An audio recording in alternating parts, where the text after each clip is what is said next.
investigation with the New York Times. Investigative Reports marks the first anniversary of September 11 with a detailed analysis of what happened from the moment the first plane hit to the final collapse of the Twin Towers.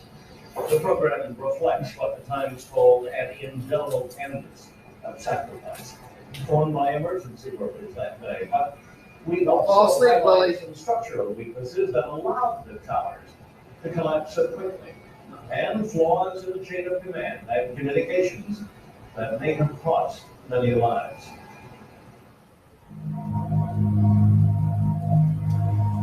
The sheer enormity of what happened at the World Trade Center on September 11th has defeated many efforts to convey just what it was like to those who were not there. Working with reporters from the New York Times, Investigative Reports has interviewed some of the women and men who had miraculous escapes from the collapse of the Twin Towers, and spoken to relatives of those who died. They tell stories of great heroism, astonishing endurance, and terrible loss. From what I've heard, nobody above the 3rd floor made it out of the building. It's amazing. It's just a matter of feet probably to save their lives. But I heard this woman screaming, "Help me, help me." So my nature was open up the door, put my suit jacket over my head and reach out. And at that point, it was black smoke, black smoke that you could taste. People helped other people. People helped strangers. People helped colleagues. We're all heroes. In a 6-month investigation, the New York Times has examined thousands of pages of official records and interviewed more than 100 emergency workers to piece together what happened to the towers and the people inside that day. The investigation has uncovered surprising and disturbing breakdowns in communications relied on by rescue workers, and survivors and relatives of the dead have revealed deadly flaws in rescue plans.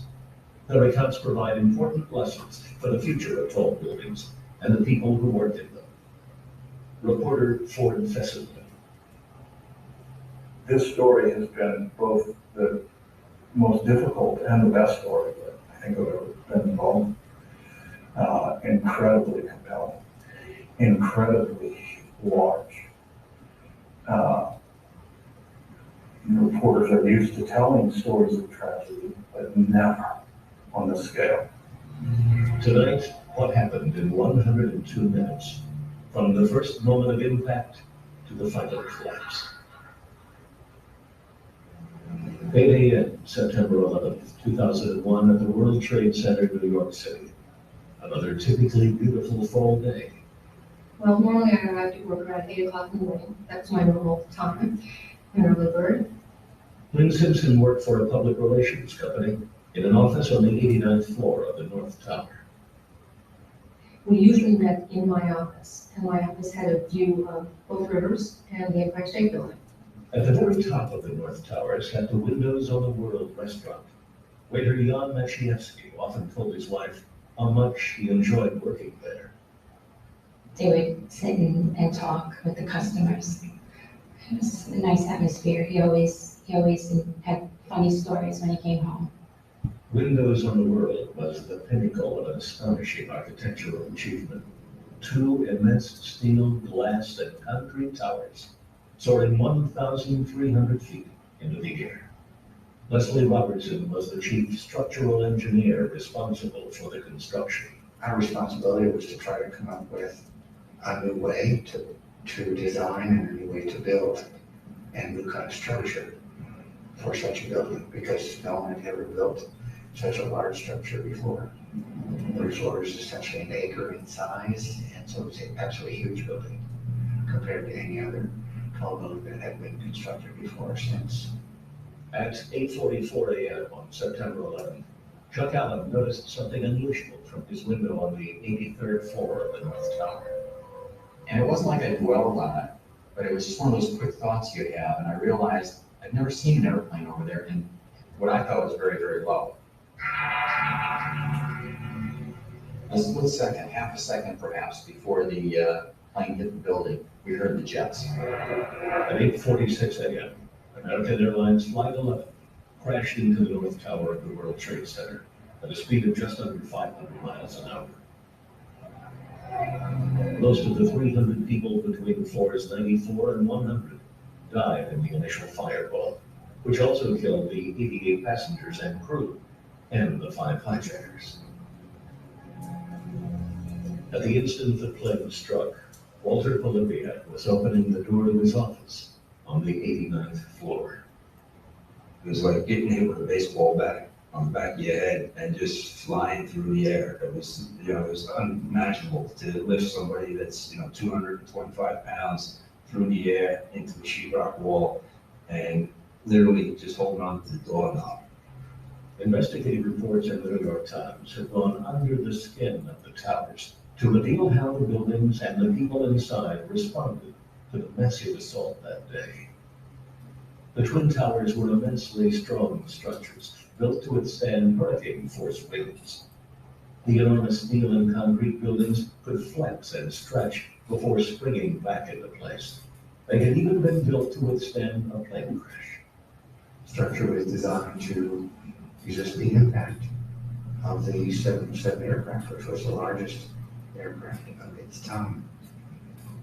But it was designed for low-flying, slow-flying Boeing 707.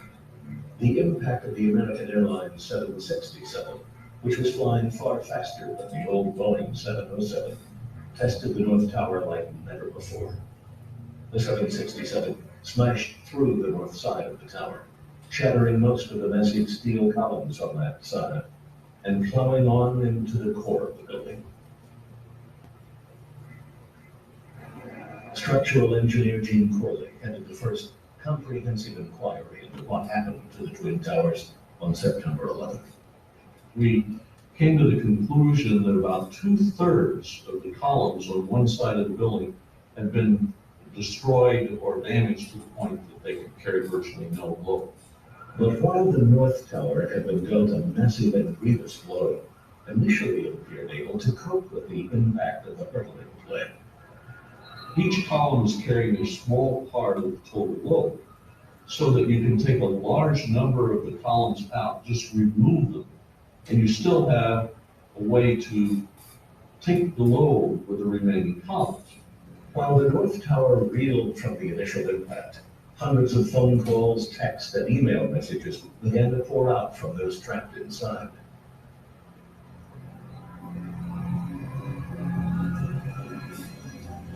Andy Rosenblum was a trader with Kendra Fitzgerald on the 104th floor of the North Tower. He was already on the phone with his wife Jill when the plane hit. And Andy said, "Did you hear that? Did you hear that?" And I said, "Yeah, I heard something." And he goes, "It sounded like there was an explosion or something. I'll call you right back." And he hung up the phone. And then about less than 5 minutes later, he called back. And so that was the first. And they had no idea what happened. On the 89th floor, Lynn Simpson and her colleagues had sought refuge in Walter Poliviak's office. 11 men and women were now sheltering from the inferno above them. We were just waiting, we didn't know what to do. And we had no clue what it was like outside. What the impact of the plane was, the flames, we just didn't have a clue. It was one of the terrible ironies that day. Those trapped inside the North Tower had little idea of what was happening. But the whole tragedy was playing out in real time to the world outside.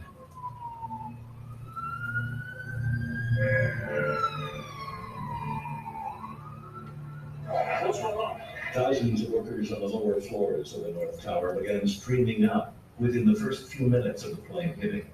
As they left, emergency workers were already arriving. The New York Times has uncovered 20 hours of police and fire emergency radio communications never released before to gain further insight into what happened that day.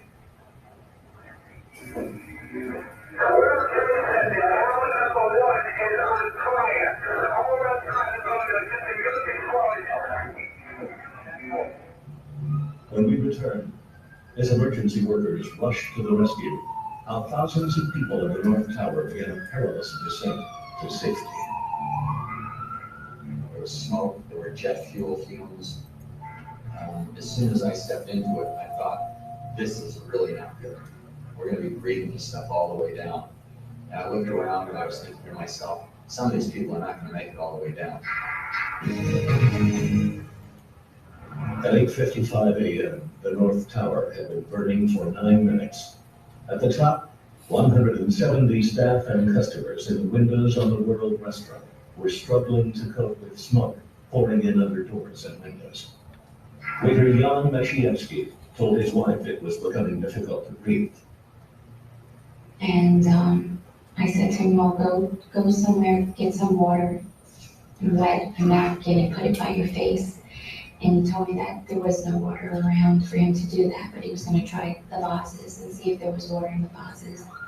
As the North Tower burned, thousands of office workers in its sister tower to the south rushed to their windows to see what happened. Before September 11th, Stanley Kramath on the 81st floor of the South Tower and Brian Clark on the 84th had never met. But events that day would bring the two men together and make them friends for life. The whole airspace outside my glass was filled with flame.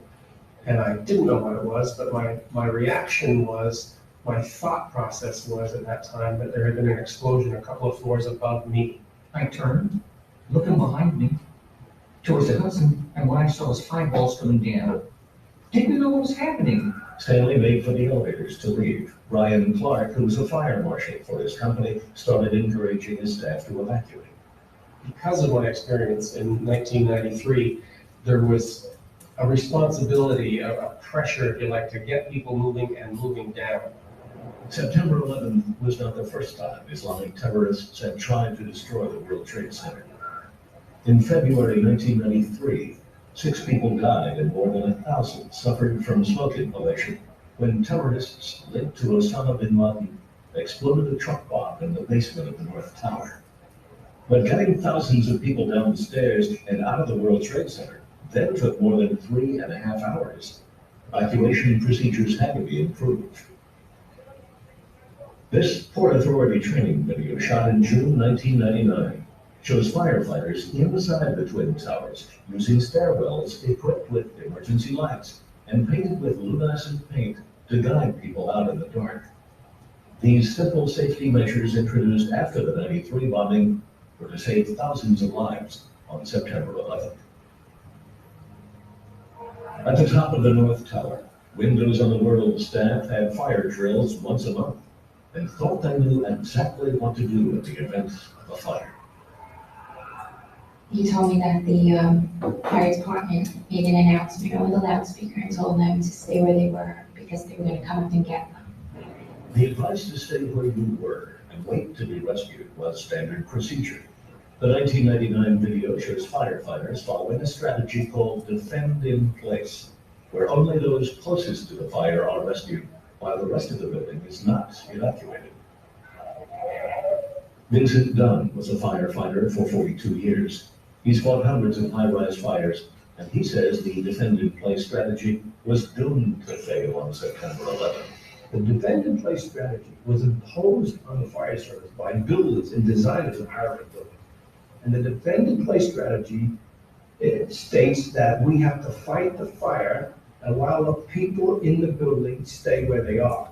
We will evacuate the people closest to the fire, but we're supposed to instruct everybody else to stay in the building. The reason is the stairways are not designed to take all the people out of a high-rise building at one time. Many of the people trapped high up in the tower were at first sure that they would be rescued by firefighters. Lynn Simpson was with 10 other men and women unable to get out of the conference room on the 89th floor. We were all scared. By that time, I think we started to shake. We didn't know what was going on outside, but we knew that it was very bad, whatever it was. The New York Times' Jim Glantz has analyzed what happened to the structure of the Twin Towers at the first moment of impact, when 10,000 gallons of aviation fuel ignited. Probably about half of that immediately vaporized and exploded in the fireball. The rest of it was spread around multiple floors, setting fires. The furniture in the offices would have been set on fire. The carpeting, everything that makes up an office, setting a tremendous fire, because remember, each office was 1 acre in space. The massively strong steel beams on the exterior of the towers guarded the interior. creating nearly an acre of open space on each floor where no supporting beams were needed. But this clever use of resources also created the ideal opportunity for fire to spread. Any fire that starts in these large open floor areas involves the entire floor. There's no restriction to smoke or heat. Now, you have 10 or 20,000 square feet of burning floor. Firefighters cannot extinguish that much fire. The steel skeleton supporting the twin towers was also vulnerable to fire. Instead of being encased in traditional heavy-duty masonry, the steel had been sprayed with a lightweight fireproof foam, which, while cheaper, was much less adhesive. The New York Times has reported that the foam fell off easily, and the Port Authority had been fixing and replacing missing sections in the months before September 11th. But even if the fireproofing had been perfectly applied, the impact of the plane crashing into the North Tower was so powerful, it simply blew most of it off, allowing the fire to attack the steel beneath. Once the planes hit, whatever condition it was in before the fact, made no difference because an impact would knock it off and the fire would have devastating effects on the steel. The last line of defense for the North Tower was manned by the fire department of New York. Even as they approached the scene, experienced firefighters could see the scale of the challenge ahead.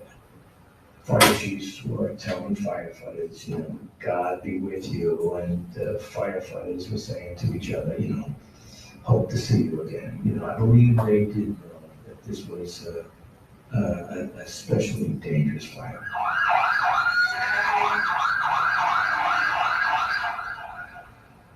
Christine Olander was assistant general manager at Windows on the World restaurant.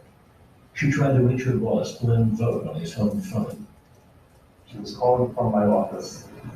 She said that it was the last phone that they knew of that was working. Christine didn't know that her boss was already at the World Trade Center, watching hopelessly from the plaza below. They were waving tablecloths, they were waving napkins, they were trying to get people's attention. We knew they were there. I was standing with firemen and policemen and rescue workers who were crying, and we all knew what was happening.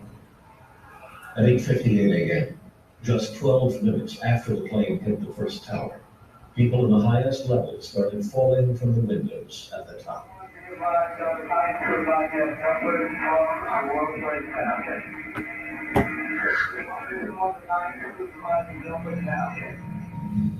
Thomas McGinnis was trapped on the 92nd floor of the North Tower, but he was able to speak with his wife Eliana on the phone. I said, well, where are you? He just kept saying, this doesn't look good, this looks really, really bad. And I said, don't worry, you're coming home tonight, And that's when he said, Eliana, you don't understand. There are people on the floors of those. He said, there are people on the floors of those. I was joking. Okay, when it hit, imagine this is all the one floor right here. All the staircases were like right here. There were 4 staircases, but they put them right by each other. So when the plane came in, it took out all of the emergency exits. Yeah, it crushed all of them. Now they have to be on corners as opposed to in the middle. People had no chance. What they were trying to do is get out windows and scale down to other windows, but the wind being as high as it is up there, they had no chance. There was easy to go for those people. That plane struck and that fire and fuel started to burn and the smoke went up there, and they didn't stop. When we returned, the rescue attempt began, but for many, their fate was already decided, like where they had been when the attack began. The people on 91, to a person, the people on 91 were able to get out. Everybody, 91, got out. Nobody from 92 got out. When the North Tower was hit, hundreds died instantly, but 800 people were condemned to wait for a rescue that could never come. As our special investigation with the New York Times continues, we examine how inadequate fireproofing left the building vulnerable to the inferno. Firefighters began to climb the stairs, but with faulty radios, and the logical decision to tell workers not to evacuate the South Tower would turn into further disaster.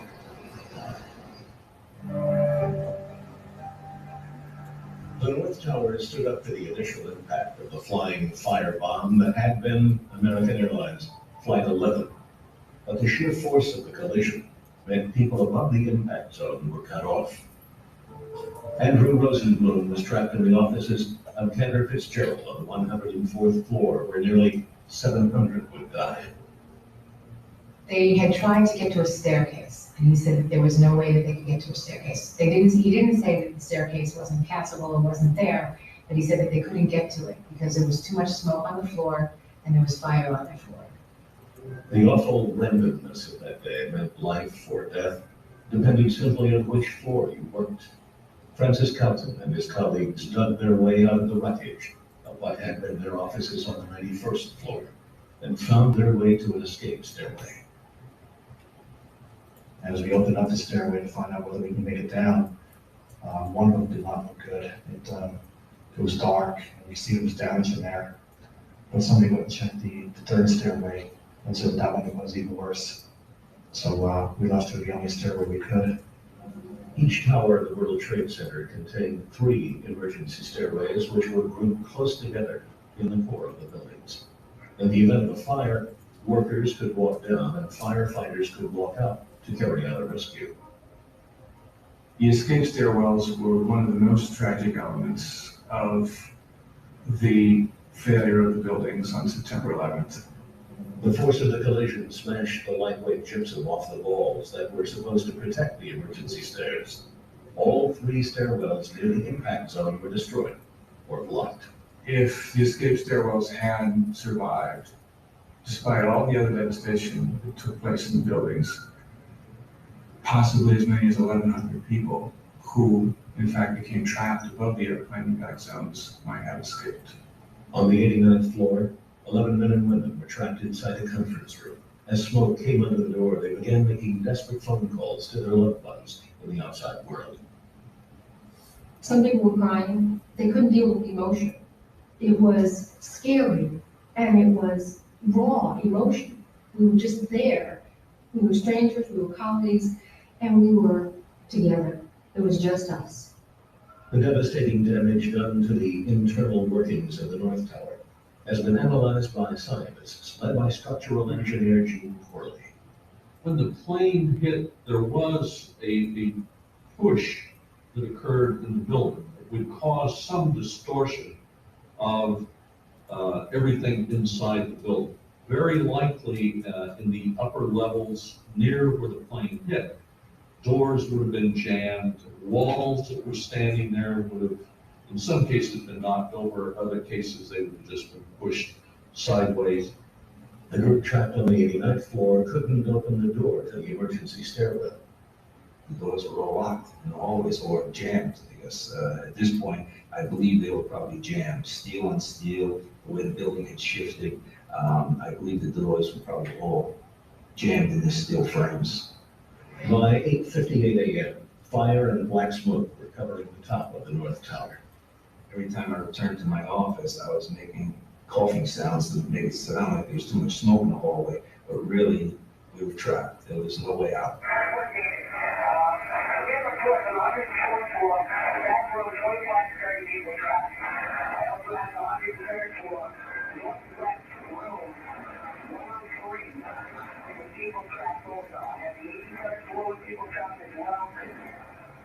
Things were getting worse for Andrew Rosenblum on the 104th floor. It was getting a little harder to breathe. Nobody was screaming, or I mean, considering that there were about 50 people in that office and it wasn't really made to hold that many people. I could hear a lot of background noise, but I didn't hear people screaming or yelling. Smoke had filled the windows on the World Restaurant at the top of the North Tower, where 170 people were trapped. The manager could only watch from the street below. I looked up and just utter disbelief at what was happening. It started to dawn on me that it was a hopeless situation. And at that point in time, I saw people jumping. The Port Authority staff and firefighters knew that burning debris and worse, anguished people were continuing to fall on the plaza between the twin towers. They decided to tell workers who were trying to leave the south tower to return to their desks. People in Building 2 were not engaging, and had they gone out into that plaza, they would have been struck by flying glass, people jumping out of the building. So that was the right order to give. In the south tower, hundreds of workers had already taken the elevator all the way down from the top floors and reached the lobby. We're about to go to the turnstile. The security guard says, where you guys are going? I said, well, I'm going home because I saw firewalls going down. I said, no, your building is safe, it's secured. It is safer to stay in your building. Go back to your office. By now, Stanley Pramath was just a few feet from the street and safety. But his fellow workers urged him to listen to the security guard's advice and take the elevator all the way back up to the 81st floor of the South Tower. Stand the main floor in the elevator. You're not scared to go back here, are you? Are they making fun of me? No, I'm not scared, but, I don't know. Stanley decided to join his 18 colleagues and go back up in the elevator. The others all died later that day. Some went to the 79th floor, some went to the 80th floor. I went to the 81st. Stanley had only just sat down again at his desk when he realized he had made a terrible mistake. I just happened to raise my head looking straight towards the Statue of Liberty. It was 9:02 a.m., 16 minutes since the North Tower had been hit. And what I saw was a giant airplane coming straight towards me. When we return, the second plane shatters evacuation plans and continues a chain of events that end in unprecedented horror. By 9:02 a.m., the North Tower had been burning for 16 minutes. An NYPD helicopter was scrambled to fly over the scene and track the progress of the fire. Pilots Pat Walsh and Timothy Hayes were circling the South Tower when they noticed another passenger jet flying straight at them. And I just turned to Pat and I said, Jesus Christ, another plane is crashing. And then at this point, Timmy had said, what's this guy doing? What's he doing? Patty pulled up in the wrong right. I told Pat, you have to come on, he's gonna hit us. I said, he's coming so close to us, he's gonna hit us. And the plane flew by us as fast as I've ever seen him and just smacked into the building.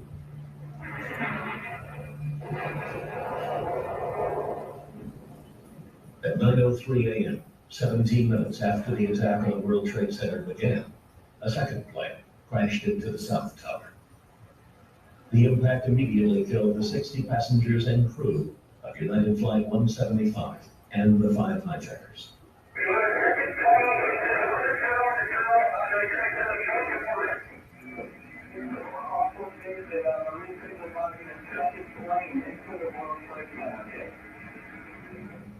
Most of the people between the 78th and the 84th floors died immediately. On the 81st floor, only Stanley Pramath survived. It looked like a demolition crew came and just knocked everything flat. Everything was unturned and broken. The ceiling had collapsed and part of the 82nd floor came down. And I'm hiding under this desk, screaming. And the noise was so much, it was so terrible of a sound that I got temporarily deaf. 3 floors above Stanley, volunteer Fire Marshal Brian Clark had been helping people evacuate minutes before the second plane hit. Brian was on the 84th floor, near the top of the impact zone. There was a tremendous boom, boom, a double noise like that. The first I learned later, of course, was the plane hitting the building. The second noise, just an instant afterwards, was the explosion of fuel. And at that time, our roof fell apart. The second plane was traveling much faster than the first, at nearly 600 miles an hour. Structural engineer Gene Corley has identified key differences between this collision and the first attack, and concluded that the damage to the South Tower was even greater. The aircraft, we believe, caused damage to the exterior columns, essentially all along the east side of the South Tower, and along the east side of the core of the South Tower.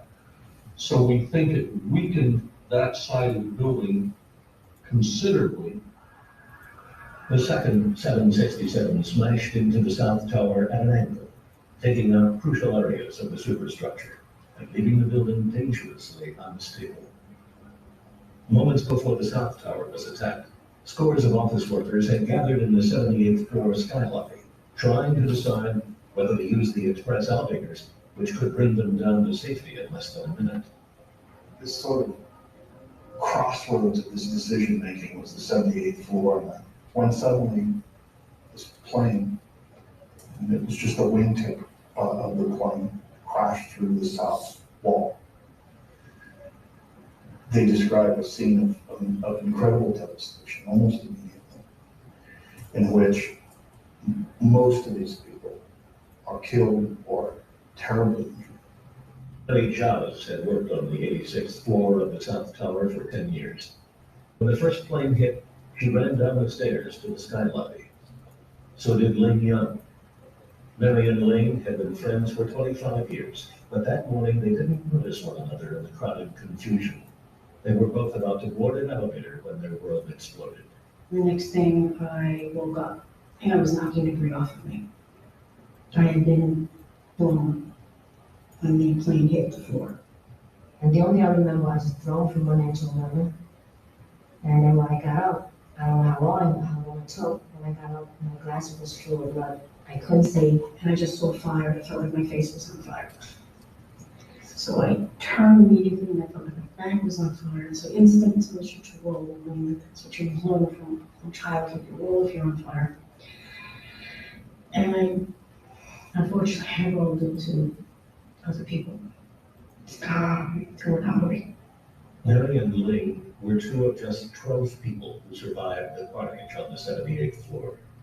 As many as 180 others may have died there.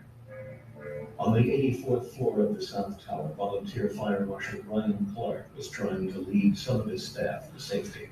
Brian was about to make the most important decision of his life. He had to choose from one of three stairwells, A, B, or C. For whatever reason, I don't know why, I turned left.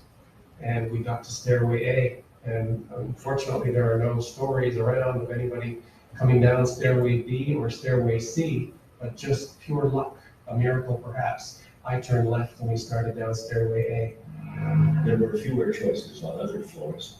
Greg Milanovich was an insurance broker trapped with 20 others on the 93rd floor. When his father heard the World Trade Center was under attack, he was able to reach Greg on his cell phone. Greg at that time, I could tell by his voice, was scared. He said to me, Dad, can you get in touch with someone and tell them that there's about 20 of us on the northeast corner of the 93rd floor. Greg had been about to leave the South Tower after the North Tower was attacked, but was told it was safer to return to his desk. A couple of times he said, why did I listen? Why did I listen? Then he also talked about the fact, why was I here today? I just came back from vacation yesterday. And why is this happening now? Joseph made the agonizing decision to break off speaking to his son, to get advice from the fire department about what Greg and the others should do. Joseph was given assurance that firefighters were on their way. He said, we're gonna get him out of there. And it sent a chill through me because it appeared to me just cool professionalism. So I spoke to Greg and said, Greg, they're on their way up, hang in there. I can remember him yelling out, they're on their way, they're on their way. Come on, let's be calm. But with stairways destroyed and the fire raging, there was little chance that Greg or anyone else trapped above the impact zones in either tower could be saved. As time passed, some people at the top of the North Tower began to realize there was little hope of rescue. Waiter Jan Maciejewski was saying his final goodbye to his wife, Mary. And then he told me he loved me and I told him I loved him. And just at that point, I heard his voice was shaky, and before that he was fine, but I think he just knew that we were gonna hang up. I just think that he didn't think that we were gonna speak again. 4 floors below the impact point in the North Tower, Walter Polipiak, Lynn Simpson, and 9 other men and women were also trapped. The door to the stairwells was jammed. Smoke was pouring out. Then their luck changed. there was a knock on the door, loud rapping on the door. And Walter opened the door, and there were two men in hard hats. And they said, come on, you've got to get out of here. The stairwell is open. Two Port Authority construction workers had forced their way up the stairs and broken down the jammed door. One of the men has since been identified as Pablo Ortiz. And Pablo Ortiz is my hero. I mean, unfortunately, Pablo did not make it, but Pablo Ortiz is the person responsible for saving everybody on that 89th floor. They knew what they were doing, they were directing us, and we did what they said. They did not come down the stairs with us, they went up the stairs. They shepherded Walter, Lynn, and the others to a stairwell that would lead them down to safety, and then continued to climb up to help others. Thinking back on it, I realized how brave they were and how dedicated they were to helping strangers. It was a day of great bravery and self-sacrifice, but also one of chaos and fatal confusion. When we returned, and survivors of the fireball continued their long walk down to safety, like so many of their would-be rescuers continued to walk up to near certain death. Radios and the radio systems that they had in 1993 failed then. They went back into the buildings, those precise same buildings, with the exact same radio equipment in 2001. I pray for safety. When the attack began, there may have been as many as 14,000 people working inside the Twin Towers. Thousands got out in the 17 minutes between the first plane hitting the North Tower and the devastating follow-up attack on the South Tower. Of the approximately 1,950 people that died here, only about 100 were in the lower floors. So it was a wildly successful evacuation. The people who could get out pretty much got out. But hopes of rescue were fading fast among those trapped above the impact points in both towers. Thomas McGinnis was locked in a conference room on the 92nd floor of the North Tower, talking to his wife on the phone. I mean, everything about that day was hard. He said, you know, we get out of here, it'll be a miracle. Until they didn't expect to get out of there. It's still today, just so unbelievable. Like, this couldn't have really happened. There were also unbelievable and terrible scenes for those who managed to get to the emergency stairs. Bill Katniss was walking down an emergency stairwell in the North Tower when he first realized how badly injured some of the other people were. We would take a couple steps, we would go down maybe a floor, and then just wait. They offer people. Then people started getting nervous that we're staying there for a while. And then I remember hearing, you know, move to the right, move to the right. And you'd see like someone come down and just whack, you know, just burn to nothing. In the South Tower, Mary Giles had been terribly burned in the fire that devastated the 78th floor skylight. I somehow knew I was really hurt because people kind of look and then just look away. But Mary still managed to find a stairwell and start the walk down. So it's like literally when you're going down, you're going in a circle. And it seemed like have to hold on a little bit because they killed them dizzy. But Seven flights of less flights of stairs. I don't climb a lot of stairs anymore.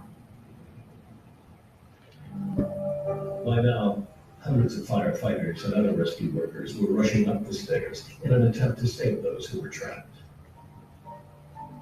So I took a company with me. I took Ladder 110 from Brooklyn, and we started going up.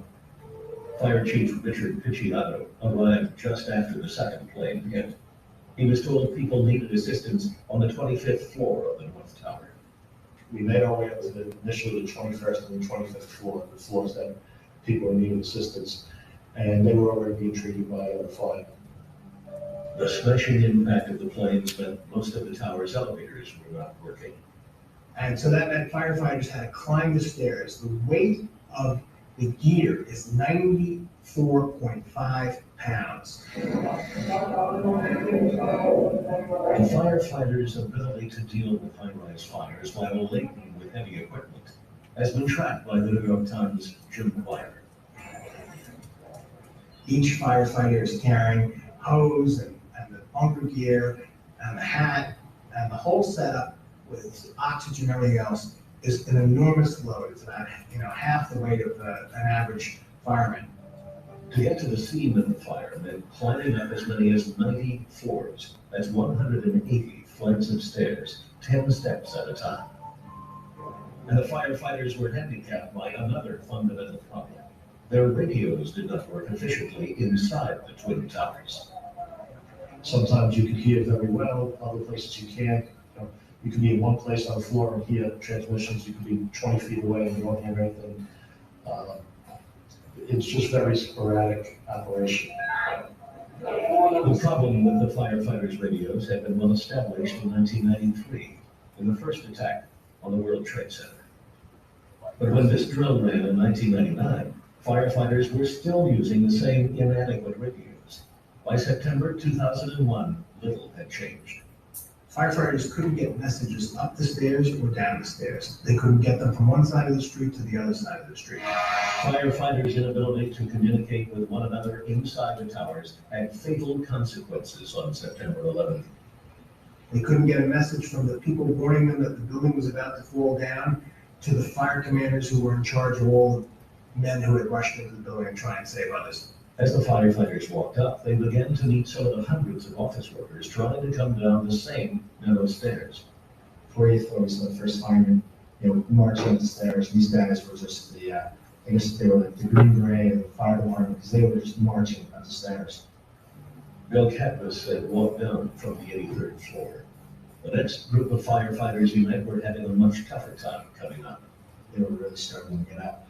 And they had these guys had like 2 oxygen tanks. One guy had a fire hose over his shoulder, big pickaxes, plus they had their coats on and everything else. The 1999 training video shows that the stairwells in the Twin Towers were just wide enough to allow a single file of people to walk down, while a single file of firefighters walked up. In the North Tower, Lynn Simpson and 10 other office workers hadn't even made it to the stairs yet. They had to crisscross through the burning building to find a clear way out. It was pitch black, it was smoke filled, and ceiling tiles had fallen, furniture had fallen. We didn't have any lights, so we all held hands. Walter Pilipiak led the others through the darkness. I held up my cell phone. I stood on something, either a desk or a chair or a file cabinet. It was over, and I held up my phone light, and the green light was the only access light that people from the other stairwell could see coming across. But he kept that little cell phone going, and the light was like a beacon. It was wonderful. By 9:30, thousands of people from the Twin Towers had successfully evacuated, but nearly 2,000 people were still inside, most of them trapped above the impact points, and hundreds of emergency workers were still marching up the stairs trying to rescue them. But investigative reports returns for the second hour of the anatomy of September 11th. Why so many brave firefighters died in the Twin Towers. More than 120 in the North Tower couldn't hear their own commander telling them to evacuate. He called everybody down to the lobby. He said, all units come down to the lobby. At 9:32, that was 27 minutes before either building collapsed. Virtually no one answered, and virtually no one came down to the lobby. And the remarkable story of how a few brave men had truly miraculous escapes. I prayed. They said your life flashes in front of you. I thought about your kids and your wife. And then I just prayed, please God, make it quick.